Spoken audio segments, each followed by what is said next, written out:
You are watching Grace Television.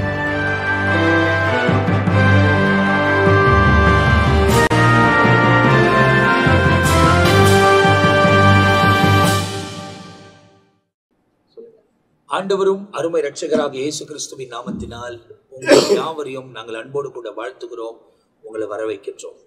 தேவனுடைய பெரிதான கிருபையால் சுவிசேஷம் என்ற இன்னொரு எபிசோடில் உங்களை சந்திப்பதில் எங்களுக்கு மிகவும் சந்தோஷம். கடந்த 4 எபிசோடுகளும் ஒவ்வொன்றாய் நாம் தெளிவான காரியங்கள் அறிந்து கொள்வதற்கு தேவன் நமக்கு உதவி செய்கிறார்.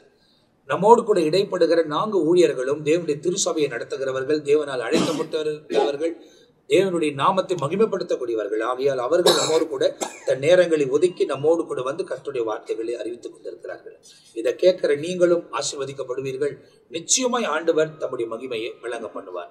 ஏன் சுவிசேஷம் அறிவிக்கப்பட வேண்டும்? இதெல்லாம் போன எபிசோட்ல சில காரியங்கள் உங்களுக்கு தெளிவாய் சொல்லப்பட்டது. எதற்காக அறிவிக்கப்பட வேண்டும், இந்த சுவிசேஷம் ஏன் முக்கியம், இதை கை கொள்வதனால் நாம் என்னத்தை சுதந்திரிக்க போகிறோம் என்பதை பிஷப் ரெவரண்ட் பெனியசையா நம்மோடு கூட பகிர்ந்து கொண்டாங்க. ஆனால் இந்த எபிசோடு நம்ம மத்தியில ரெவரண்ட் ஜெயக்குமார் அவர்கள் இந்த சுவிசேஷத்தை குறித்து நம்மோடு கூட பேச போறாங்க. அதன் தொடர்ச்சியாய் அதை கவனித்து நம்ம மத்தியில ரெவரண்ட் ஜான் பீட்டர் அவர்கள் ஒரு சில வார்த்தைகளை நம்மோடு கூட பகிர்ந்து கொள்ள போகிறார்கள். இப்போ நேரடியா பாஸ்டர் ஜெயக்குமார் அவங்க நம்மோடு கூட பேச போறாங்க. அன்பார்ந்தவர்களே, சுவிசேஷம் என்பது ஆண்டவராகிய இயேசு கிறிஸ்துவை மையமாக கொண்டு அறிவிக்கப்படுகிற ஒரு பெரிதான ஒரு நற்செய்தி. இந்த சுவிசேஷத்தை ஆரம்பித்தவரே பரலோகத்தில் வாசமாயிருக்கிற நாம் ஆராதிக்கிற தேவனாகிய கர்த்தர் அவர்தான். இதோ எல்லா ஜனத்துக்கும் மிகுந்த நற்செய்தி உங்களுக்கு நான் அறிவிக்கிறேன். இன்று கர்த்தராகிய கிறிஸ்து எனும் இரட்சகர் உங்களுக்காக தாவீதில் பிறந்திருக்கிறார், பிள்ளையை துணிகளில் சுற்றி முன்னணியில கிடைத்திருக்க காண்பீர்கள் என்று பரிசுத்த வேதத்திலே பரலோகத்தில் வந்த தேவதூதன் பூமிக்கு அறிவிக்கப்படுகிறதான ஒரு பெரிதான சுவிசேஷம், ஒரு நற்செய்தி என்று சொல்லி பார்க்கிறோம். சுவிசேஷம் என்றாலே இயேசுவை மையமாக கொண்டது. இயேசுவை மையமாக கொண்டில்லாமல் எந்த சுவிசேஷமும் வேதம் அங்கீகரிக்கப்படுவது கிடையாது. அந்த மையமாய் கொண்ட இயேசுவை கிறிஸ்துவை குறித்து நாம் தெளிவாக புரிந்து கொள்ள வேண்டுமானால் விலையேற பெற்றதான நம் கரத்தில் இருக்கிற 4 சுவிசேஷ புஸ்தகத்திலே இந்த மேசியாவை குறித்து, சுவிசேஷத்துக்கு அஸ்திவாரமாய் இருக்கிற இயேசு கிறிஸ்துவை குறித்தும் அவருடைய வாழ்க்கை வரலாறை நம்மால் தெளிவாக புரிந்து கொள்ள முடியும். ஒவ்வொரு கிறிஸ்தவர்களும் இயேசுவை இரட்சகராக ஏற்றுக்கொண்டு நாம் அவரை ஆராதிக்கிறோமே, அந்த இயேசு யார் என்பதை குறித்து மிகவும் தெளிவாக தெரிந்து கொண்டால் இன்னும் அதிகமாக அவரை நேசிப்பதற்கும் அவரை தொழுது கொள்வதற்கும், ஏன் இந்த பூமிக்கு அவர் வந்தார், ஏன் அவருடைய குறித்து சுவிசேஷம் அறிவிக்கப்படுகிறது என்பதை குறித்து புரிந்து கொள்ள முடியும். ஏற்கனவே பல பரிசுத்தவான்கள் இதை குறித்து மத்தியிலே பேசி இருக்கிறார்கள். தொடக்கத்திலிருந்து அதை பார்க்கும் பொழுது இந்த சுவிசேஷத்தினுடைய அஸ்திபாரமாய் இருக்கிற இந்த இயேசு கிறிஸ்து யார்? வேதத்தில் ஆதியாகத்துக்கு நாம் பார்க்கும் பொழுது, ஆதியாக 1ஆம் அதிகாரத்தை பார்க்கும் பொழுது, ஆதியிலே தேவன் வானத்தையும் பூமியும் சிருஷ்டித்தார். அன்பார்ந்தவர்களே, இதை 4 பிரிவுகளாக பிரித்து பார்க்க வேண்டும். ஆதி என்றால் என்ன? பூமியிலே வானத்தை படைக்க தொடங்கினதிலிருந்து மனுஷன் பூமியில் படைக்கிற வரைக்கும் ஆதி என்று சொல்லி அழைக்கப்படுகிறது. அது எப்போது தொடங்கப்பட்டது அது யாருக்குமே தெரியாது. ஆதிக்கு தொடக்கமே இல்லை, அது தேவ ரகசியம். அதை குறித்து நாம் நம்முடைய தலையை போட்டு நாம் குழப்பிக்கொள்ள கூடாது. ஆனால் ஆதியிலே நடந்த ஒரு சம்பவத்தை நம்முடைய வேதத்தில் இருக்கிற, பரிசுத்த வேதத்தில் இருக்கிற ஒரு காரியம் சொல்லப்பட்டிருக்கிறது. அது என்றால் ஏசாயா 14ஆம் அதிகாரம், எசேக்கியேல் 28ஆம் அதிகாரத்திலே நடந்த ஒரு சம்பவம். தூதன் தள்ளப்பட்டது ஆதி காலத்தில் நடந்ததை வேதத்திலே தெளிவாக சொல்லப்பட்டிருக்கிறது. ஏற்கனவே ஊழியர்கள் அதை குறித்து பேசிவிட்டார்கள். ஆனால் ஆதி அடுத்து சொல்ல தேவன். தேவன் என்ற வார்த்தை சிங்குலர் கிடையாது, இது பன்மையிலே சொல்லப்பட்டிருக்கிறது. ஆதியிலே தேவன் வானத்தையும் பூமியும் சிருஷ்டித்தார். அப்படி என்றால் வானத்தில் என்னென்ன இருக்கிறதோ எல்லாவற்றையும் தேவன் ஆதியிலே சிருஷ்டித்து விட்டார். பூமியில என்னென்ன இருக்கிறதோ எல்லாவற்றையும் தேவன் சிருஷ்டிவித்தார். ஆனால் இந்த ஆதியாக 1ஆம் அதிகாரம் 1ஆம் வசனத்துக்கும் ஆதியாக 1ஆம் அதிகாரம் 2ஆம் வசனத்துக்கும் இதுக்கு மத்தியிலே பல காலங்கள், அதுதான் ஆதி காலம் என்று அழைக்கப்படுகிறது. ஆனால் இந்த ஆதி காலத்தில் நடந்த சம்பவத்தை பார்க்கும் பொழுது அது நிமித்தமா என்ன நடந்தது? பூமியானது ஒழுங்கின்மையும் வெறுமையுமாய் இருந்தது. ஆழத்தில் மேல் இருள் இருந்தது. தேவ ஆவியானவர் ஜலத்தில் மேல் அசைவாடி கொண்டு இருந்தார் என்று பார்க்கிறோம். இதற்கு பிறகு அன்பார்ந்தவர்களே, தள்ளப்பட்ட இந்த காலத்தில் தூதன் விழிச்சடைந்தான், தள்ளப்பட்டான் என்று சொல்லி பார்க்கிறோம். அதற்கு பிறகு தேவன் தன்னை தொழுது கொள்ளும்படியாய், தன்னை ஆராதிக்கும்படியாய் தேவ தூதனை காட்டிலும் சற்று சிறியவனாக தேவன் தன்னுடைய சாயலாக மனுஷனை சிருஷ்டிக்கிறார் என்று பரிசுத்த வேதத்திலே ஆணித்தரமாக நமக்கு சொல்லப்பட்டிருக்கிறது. ஆனால் இந்த பூமியானது வெறுமையாகவும் ஒழுங்குமையாக இந்த பூமியை கர்த்தர் சீர்படுத்த ஆரம்பிக்கிறார். மனுஷனுக்காக, தான் சிருஷ்டிக்கு போகிற மனுஷனுக்காக வெறுமையாக ஒழுங்கின்மையாக இந்த பூமியை கர்த்தர் மறுபடியும் அது ஒழுங்குபடுத்தினார் என்று சொல்லி பார்க்கிறோம். மனுஷன் 1ஆம் அதிகாரம் 6ஆம் வசனத்தால் மனிதனை தேவன் தன்னுடைய சாயலாக பூமியில் இருந்து கர்த்தர் மண்ணை எடுத்து சிருஷ்டித்தார் என்று சொல்லி பார்க்கிறோம். ஆனால் இந்த மனுஷனுக்கும் ஒரு கட்டளை கொடுக்கிறார் ஆண்டவர். அந்த கட்டளையை இந்த மனுஷன் மீறி நடந்து பாவம் செய்து கெட்டு போகிறான் என்று ஆதியாக 2ஆம் அதிகாரத்திலே நம்மால் தெளிவாக புரிந்து கொள்ள முடிகிறது. ஆனால் விழுந்து போன, இப்ப பாருங்க, ஆதியாக 1ஆம் அதிகாரத்திலே அந்த 1ஆம் வசனத்துக்கும் 2ஆம் வசனம் மத்தியில் இருக்கிற காலத்தில் நடந்த சம்பவத்தை பார்க்கும் பொழுது தூதன் தள்ளப்பட்டான், மனுஷனும் பாவம் செய்து விழிச்சடைந்தான். ஆனால் தேவன் மீட்பின் திட்டத்தை தூதனுக்கு தராமல் தன்னுடைய சாயில் உருவாக்கப்பட்ட மனுஷனுக்கு மீட்பின் திட்டத்தை உண்டாக்குறார். அந்த மீட்பின் திட்டத்தினுடைய கடைசி அத்தியாயம்தான் தேவன் குமாரனாகிய மேசியாவாகிய இயேசு இந்த பூமிக்கு வருகிறார், அனுப்பப்படுகிறார் என்பதை குறித்து தேவனே சொல்லியிருக்கிறார். ஆதியாகமம் 3ஆம் அதிகாரம் 15ஆம் வசனத்தை வாசித்து பார்க்கும் பொழுது ஆண்டவராகிய இயேசு கிறிஸ்துவினுடைய பிறப்பை குறித்து தேவனே முன் அறிவித்திருக்கிறார். ஆதியாகமம் 3ஆம் அதிகாரம் 15ஆம் வசனம், உனக்கும், அங்கு சொல்லும் உனக்குண்டா யாரை குறிக்கிறது? உனக்கு என்று சொன்னால் சாத்தானை குறிக்கும். உனக்கும் ஸ்ரீக்கும் உன் வித்துக்கும் அவள் வித்துக்கும் நான் பகையை உண்டாக்குவேன். இந்த இடத்திலே பிதாவாகிய தேவன் ஆண்டவராகிய இயேசு கிறிஸ்து இந்த உலகத்துக்கு அனுப்பப்படுகிறார் என்பதை குறித்து ஆண்டவரே பிதாவாகிய தேவனே முன் அறிவித்து ஒரு நற்செய்தி சொல்லி இருக்கிறார். உன் வித்துக்கும் அவள் வித்துக்கு நான் பகையை உண்டாக்குவேன், அவர் உன் தலையை நசுக்குவார், நீ அவர் குதிங்காலை நசுக்குவாய் என்றார். அப்படி என்றால் இந்த பூமிக்கு ஒரு சுவிசேஷம் அறிவிக்கப்பட்டது. முதலாவது மனுஷன் பாவம் செய்த பிறகு பூமியிலே ஒரு சுவிசேஷம். அது என்ன சுவிசேஷம் என்றால், உலக இரட்சகராகிய இயேசு கிறிஸ்து இந்த பூமிக்கு அனுப்பப்படுகிறார் என்பது நற்செய்தியை பூமிக்கு அறிவித்தவரே பிதாவாகிய தேவன். அதனுடைய கோட்பாடாக அதை தொடர்ச்சியாக நாம் வாசித்து பார்க்கும் பொழுது பிதாவினுடைய அனாதி தீர்மானம், அவருடைய சித்தத்திலே கடைசி அத்தியாயம் உலக இரட்சகராய் இருக்கிற இயேசு கிறிஸ்துவை இந்த பூமிக்கு அனுப்பி வைக்கிறார். அவர் யார் என்று சொன்னால், யோவான் 1ஆம் அதிகாரம் 1ஆம் வசனத்தை வாசித்து பார்க்கும் பொழுது ஆதியிலே வார்த்தை இருந்தது. பாருங்க, ஆதியாக 1ஆம் அதிகாரம் 1ஆம் வசனத்திலே ஆதி என்று சொல்லப்பட்டு இருக்கிறது. அப்படி என்றால் இந்த மேசியா என்று அழைக்கப்படுகிற சுவிசேஷத்துக்கு மத்தியஸ்தராய் இருந்து செயல்படுகிற ஆண்டவராகிய இயேசு கிறிஸ்து இந்த பூமியில் பிறந்து தான் 2000 ஆண்டு ஆனது. ஆனால் அவர் ஆதியிலே இருந்தவர் என்று யோவான் 1ஆம் அதிகாரத்திலே 1ஆம் வசனத்திலே ஆதியிலே வார்த்தை இருந்தது, அந்த வார்த்தை தேவனிடத்தில் இருந்தது. அந்த வார்த்தை என்ற பேருக்கு இயேசு என்றுதான் அவருக்கு எத்தனையோ நாமங்கள் உண்டு. ஆதியிலே அவருக்கு வார்த்தை என்ற நாமம் வேதம் அவரை அழைத்திருக்கிறது.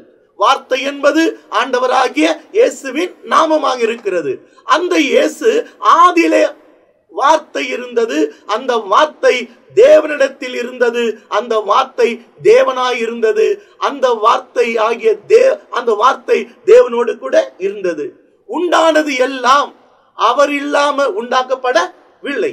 அதே யோவான் 1:14 வாசித்து பார்க்கும் பொழுது, அந்த வார்த்தை மாம்சமாகி சத்தியத்தினாலும் கிருபையினாலும் நிறைந்தவராக நமக்குள்ளே வாசம் செய்தார். அவர் தான் ஆண்டவராகிய இயேசு கிறிஸ்து.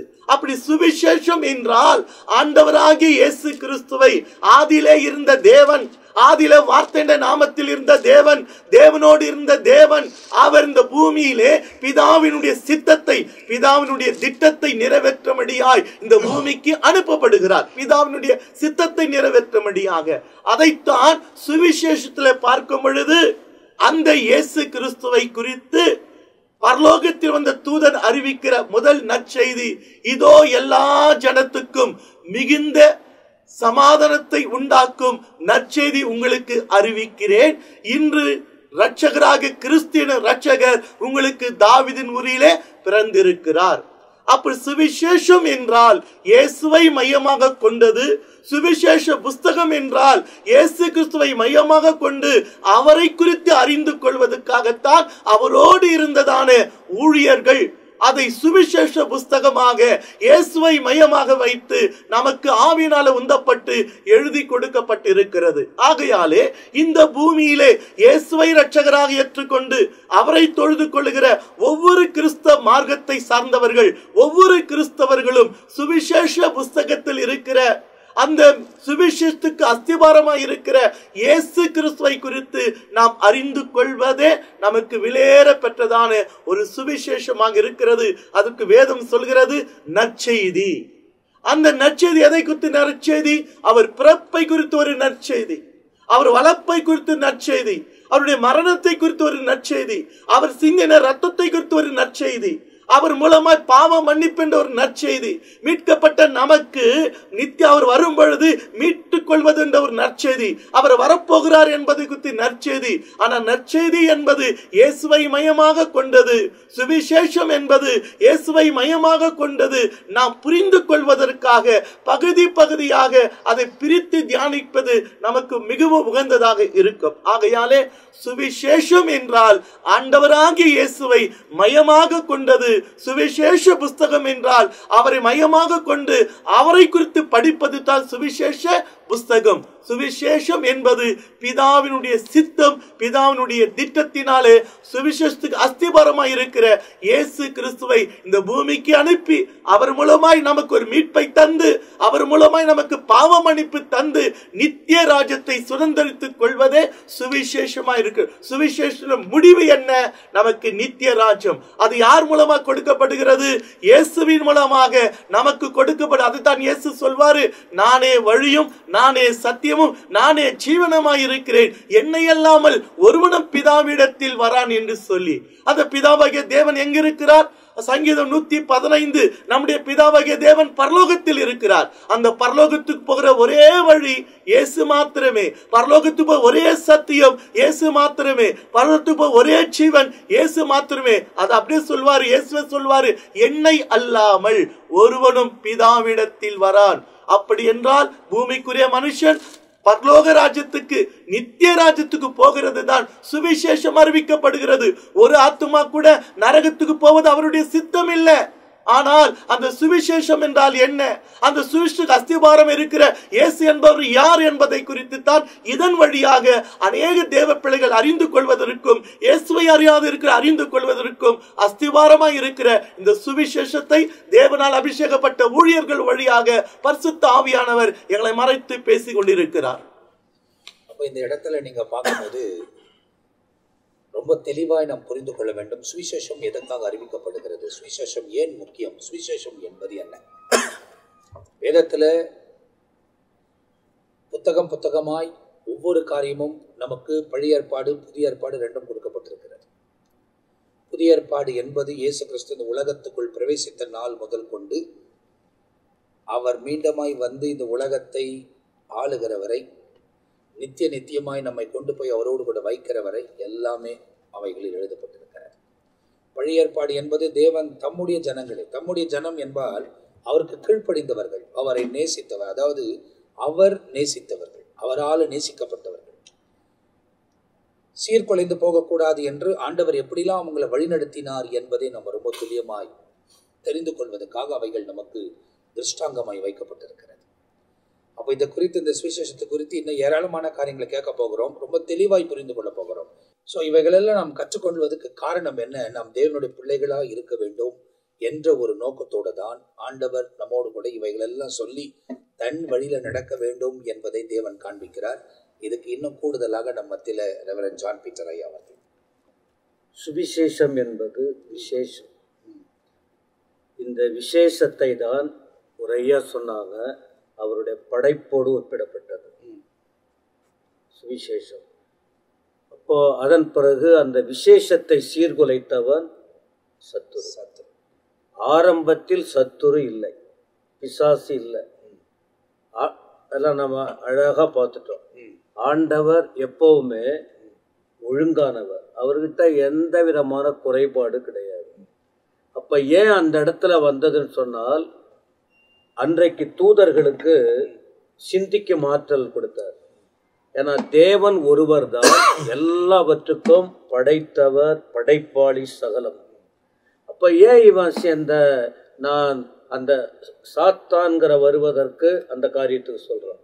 ஏன் அப்ப ஆண்டவர் படைத்தாரே, ஏன் அவன் அப்படி ஆனா அப்படின்னு சொன்னால், ஒவ்வொருவருக்கும் ஒரு மிஷின் போல ஆண்டவர் உருவாக்க விரும்பவில்லை. தூதனா இருக்கட்டும், மனிதனா இருக்கட்டும், சிந்திக்கும் ஆற்றலை கொடுத்தார். அந்த சிந்தனையில் எதை யோசிக்க முடியும்? அப்ப அவனுடைய சிந்தையில் தவறான சிந்தைக்கு அவன் இடம் கொடுத்துட்டான். அவனுக்குள் தீமையை படைக்கல, ஆனால் அவன் சிந்திக்கும் ஆற்றலை கொடுத்ததினால் அவன் அந்த தீமையை உருவாக்கி கொண்டான். தீமை எப்பவுமே கொல்லும் சக்தி. அதாவது ஒரு மனிதன் நல்ல வழியிலும் நடக்கிறதுக்கு சிந்தித்து நடக்க முடியும், இல்ல அவனை தவறான வழியிலும் ஒப்பு கொடுக்க முடியும். அது துவக்கமே பரலோகத்தில் தான் தொடங்கினது. சரி, அப்ப ஏன் ஆண்டவர் இதெல்லாம் அனுமதிக்கணும்னு அந்த கேள்வியெல்லாம் நம்ம கேட்க முடியாது. அப்ப அப்படின்னு சொன்னா இன்றைக்கு அவர் நோக்கமே பெரிய பிளான். உலகத்தை படைத்த தெய்வம் பெரிய திட்டம் உள்ளவர். அந்த திட்டத்தை இடையில உடைக்கணும்னு வந்த காரியங்கள் வரும்போது அதை அந்தந்த காலத்துக்கு ஏற்றபடி ஒழுங்குபடுத்தி வருகிறார். முதல்ல சிந்தனை வந்தது. அப்போ அந்த சிந்தனையை எப்படி அந்த சாத்தானுக்குட்பட்ட அல்லது அந்த தூதனை பற்றி சொல்லும் போது தேவன் கூட சொல்லுகிறார். அந்த வார்த்தையில படிக்கும் போது சொன்னாயே, யோசித்தாயே. அப்ப அங்க என்ன வருது? வார்த்தை. விசேஷம் என்பது நல்ல செய்தி, நல்லது. அப்ப அந்த சிந்தனை ஆற்றல் தவறாய் போகும்போது அங்க திரும்ப ஆண்டவுடைய வார்த்தை புறப்படுகிறது. இப்படி யோசித்துட்ட, இப்படி பண்ணிட்ட, அதனால நீ வெட்டப்பட்டாய், நீ கீழே தள்ளப்பட்டாய். அப்ப சுவிசேஷம் என்பது என்னன்னு சொன்னா வார்த்தை தான். நல்ல செய்தி, கெட்ட செய்தின்னு இருக்கு. கெட்ட செய்தி உருவாகுவது இந்த தள்ளப்பட்ட சத்துருவினார். நல்ல செய்தி தேவனால் வருவது. அப்ப கெட்டதை மேற்கொள்ளணும்னா நல்ல என்ற அந்த நல்ல செய்தியால தான் அதை ஜெயிக்க முடியும். அதனால்தான் இப்ப இந்த செய்தியோடு தான் முதல் மனுஷனை படைத்தார். அந்த அதிகாரம், அந்த சுவிசேஷன்னா என்னன்னா வார்த்தைன்னு சொன்ன. இப்ப அந்த இடத்துல என்ன நடந்தது? முதலாவது மனுஷன் தம் சாயலாய் படைத்தார். ஆதியாகமம் 1:26. அதாவது தேவன் தூதனை கூட அவர் சாயலா படைக்கல, மனுஷனை சாயலா மனுஷன். ஆனா ஆரம்பத்துல படைக்கும் போது அந்த அந்த தெரிஞ்சு போச்சு. இப்ப இவன் அந்த தூதனை போல இவனை படைச்சு மனுஷனை படைத்திருந்தால் தெய்வீகம் அங்க வந்திருக்காது. ஏன்னா தூதன் தெய்வீகத்தில் களங்கத்தை உருவாக்கி அங்க உண்டாக்கப்பட்ட போது எது வெளிப்படுது? உண்டாக்குவோமாக. என்ன வருது அங்க? வார்த்தை. அந்த சிந்தனை அந்த லூசிபர் நல்ல தூதன், அந்த தூதன் தள்ளப்படுற அந்த நேரத்துல கூட சிந்தித்தாயே, யோசித்தாயே. ஆண்டோடைய சிந்தனை வார்த்தையாக வெளிப்படுதாங்க. அந்த சிந்தனை இப்ப வெறும் ஆண்டவர் யோசித்து கொண்டிருந்தார், அப்படியே அமைதியா இருந்தார்னு சொல்லல. வார்த்தையாக நீ யோசித்திய எப்படி அறிக்கை வெளிவருகிறது. அப்ப அது வந்த பிறகுதான் அடுத்து அது திரும்ப மனுஷனை தம் சாயலா படைக்கிறாரு. தம் சாயல் ஆதியாகமத்திலேயே 1ஆம் அதிகாரம் 1ஆம் வசனத்துல இருந்தே திருத்துவம் அங்க செயல்படும். தேவன் வானத்தையும் பூமியும் உருவாக்கினார், வார்த்தையினாலே சொன்னார். வார்த்தை என்பது கிறிஸ்து. ஒன்றாகத்தான் அவர் தேவனோடு இருந்தார்னு வசனம் சொல்லுது. ஜலம் இருந்த ஜலத்தின் மேல் ஆவியானவர் அசைவாடி கொண்டிருந்தார். அப்ப பிதாவாகிய தேவனும் குமாரனாகிய கிறிஸ்துவும் பரிசுத்த ஆவியானவர் அங்கே 1ஆம் அதிகாரத்திலேயே காணப்படுகிறது. அந்த வார்த்தை வரும்போதான், அந்த வார்த்தைன்னு வரும்போதான் சொல்றேன், யோவான் வானம் உண்டாக கடவது. இந்த மைண்ட்ல இருந்து வெளிப்பட்டது. அப்படியே வார்த்தை ஒரு வார்த்தை உருவாக்கி அவர் யோசித்து மாத்திரம் நிக்கல, அது அந்த வார்த்தை செயல்படுத்த ஆரம்பித்தாங்க. யோவான்ல வசனம் சொல்லுகிறது, அவர் வார்த்தை இருந்தார், அந்த வார்த்தை தேவனிடத்தில் இருந்தது, அந்த வார்த்தையை தேவனாய் இருந்தது, சகலமும் அவர் மூலியமாய் அவருக்கென்றும் உருவாக்கப்பட்டது. அப்ப இந்த வார்த்தையை கொண்டு தான் உருவாக்கினதை தவிர வார்த்தை உருவாகவில்லை. வார்த்தை ஏற்கனவே பிதாவோடு தான் இருக்கிறது. இல்ல, இப்ப நான் சொல்லி வர்ற விதம் நற்செய்தி என்பது தேவ வார்த்தை. உண்மைதான். சுவிசேஷம் சுவிசேஷம் சுவிசேஷம் என்பது விசேஷம். இப்போ பவுல் நிருபங்கள்ல எழுதும் போது கொஞ்சம் சில அழகா சொல்றாருங்க. சுவிசேஷத்தை குறித்து 1 கொரிந்தியர் 1:17 இவர் சொல்றாரு, ஞானஸ்தானத்தை கொடுக்கும்படி கிறிஸ்து என்னை அனுப்பவில்லை, சுவிசேஷத்தை பிரசங்கிக்கவே அனுப்பினார். கிறிஸ்துவின் சிலுவை வீணாய் போகாதபடிக்கு சாதுரிய ஞானம் இல்லாமல் பிரசங்கிக்கவே அனுப்பினார் என்று இங்க சொல்றாரு. அப்ப பாருங்க, சுவிசேஷத்தை பிரசங்கிக்கவே அனுப்பினார் என்று இங்க வசனம் சொல்லுகிறது. இன்னொரு இடத்துல அவர் பிரசங்கம் பண்ணும்போது இதே 1 கொரிந்தியர் 4:15 சொல்றாரு, உங்களை சுவிசேஷத்தினால பெற்றேன் என்று சொல்றாரு. பாருங்க, கிறிஸ்துவுக்குள் 10,000 உபாத்தியார்கள் உங்களுக்கு இருந்தாலும் தாய் தகப்பன்மார் அநேகர் உங்களுக்கு இல்லையே.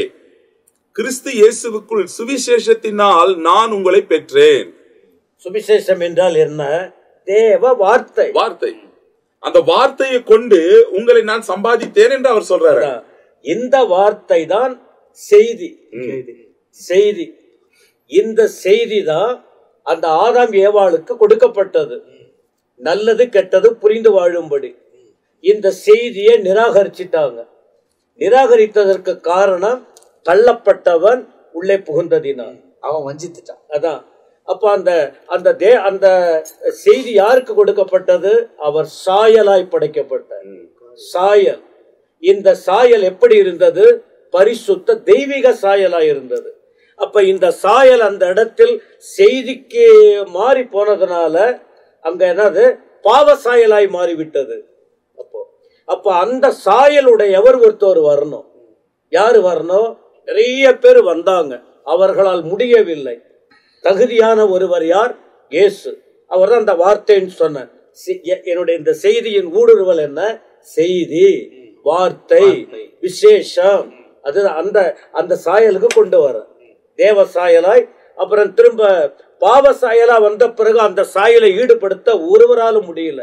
நீங்க சொன்னபடி பகுதி பகுதி பகுதியா எல்லாம் வந்தாங்க, ஒருவராலும் ஈடுகட்ட முடியவில்லை. ஆகவே 1:14 படி அந்த வார்த்தை அவர் என்ன மாம்சமாய் வந்தார். 1 தீமோத்தேயு 3:16 சொல்லுகிறது, தேவன் மாம்சத்தில் வெளிப்பட்டார்.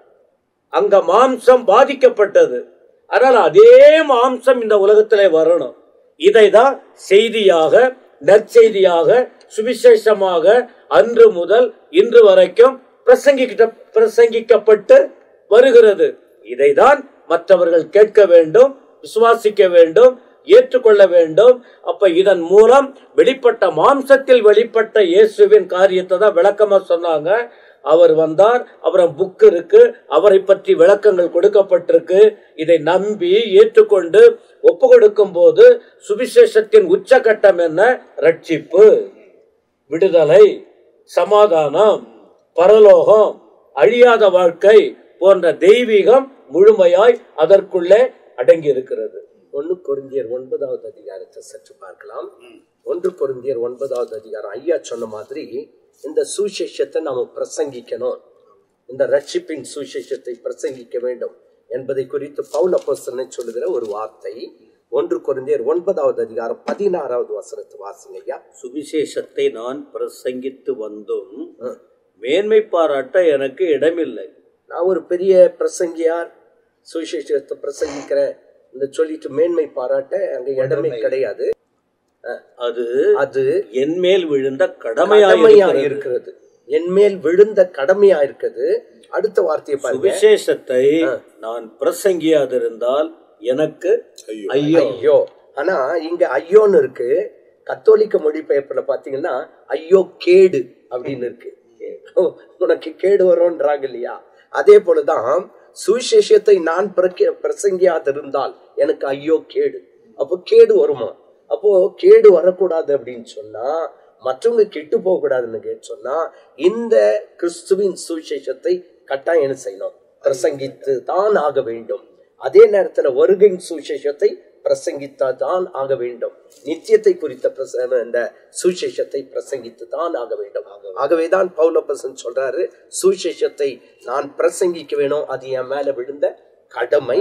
சுவிசேஷத்தை நான் பிரசங்கிக்காவிட்டால் எனக்கு கேடு, ஐயோ கேடு அப்படின்னு சொல்றாரு. அப்போ இந்த சுவிசேஷம் என்ற நிகழ்ச்சியில நாம் இந்த எபிசோட்ல தொடங்கின முதல் கொண்டு சுவிசேஷங்களை குறித்து ஆண்டவர் அவங்களுக்கு அந்த கவனத்துக்கு கொண்டு வரக்கூடிய காரியங்கள், அதே நேரத்துல அவங்க ஆயத்தமாகி வந்திருக்கிற காரியங்கள் நம்மோடு கூட பேசப்படுகிறது.